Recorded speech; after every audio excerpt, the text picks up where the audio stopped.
Shiva was looking down upon earth, and he saw what humanity was doing to humanity. And he began to shed tears.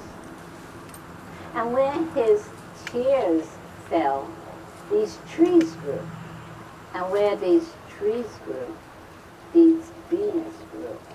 And they're called Rudraksha beads, and we all wear them in one way or another. And we now have our own Rudraksha trees, so we're very excited. And they say if you wear the bead, then you don't have to cry, because God cries for you. And so, still something was missing, and this is the great Lord of the yogis,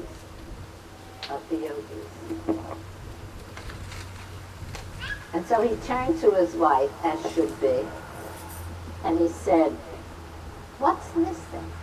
What's wrong here?" And Parvati said, "What's the greatest gift a God can give the world? What could show the world what goodness truly is?" And he said, "Humility without thought. Humility."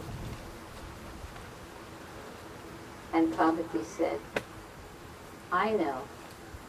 You take the form of a beast. You take the form of a monkey, an ape. And you show the world that Lord Shiva, the greatest of all yogis, can take this form and serve his greatest Shaiva, Rama."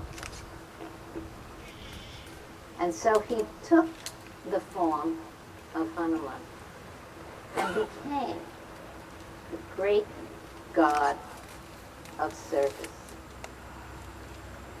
And he loved Rama. He would do anything for goodness.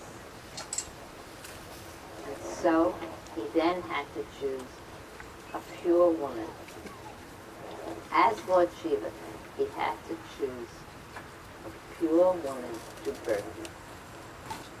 So one night by the river, the king of monkeys and his wife Anjani were down by the river.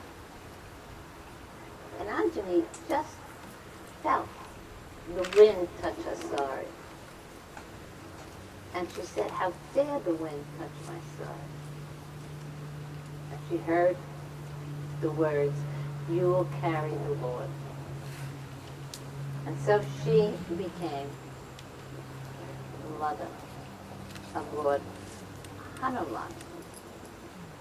And that's why my Anjani is doing the puja. So you take from it what you want to.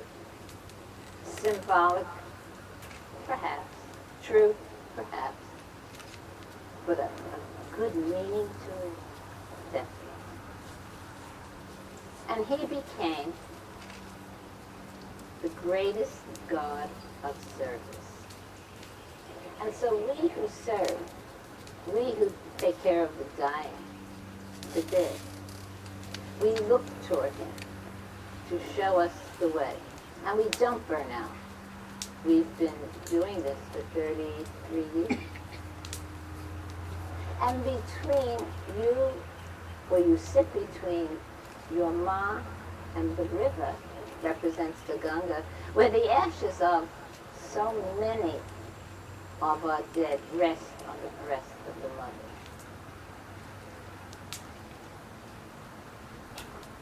Then maybe you could understand, once you know that, why I am so in love with this God and what he represents. So when they come here from all over the world, and they're ready to see the mother, but they don't quite get Hanuman. And I explain to them that this is my strength. This is my vision. This allows me to go where very few go. He allows me to teach my jailers to serve the poor and feed the hungry. And so we celebrate Hanuman Jayanti, his birthday.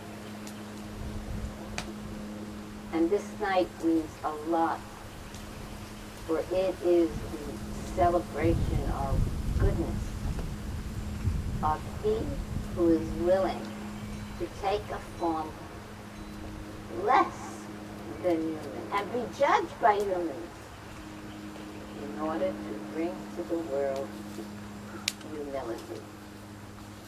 So when you hear our pujas, bear that in mind. And our pujas are very ancient, very old, and represents the goodness of humanity's heart.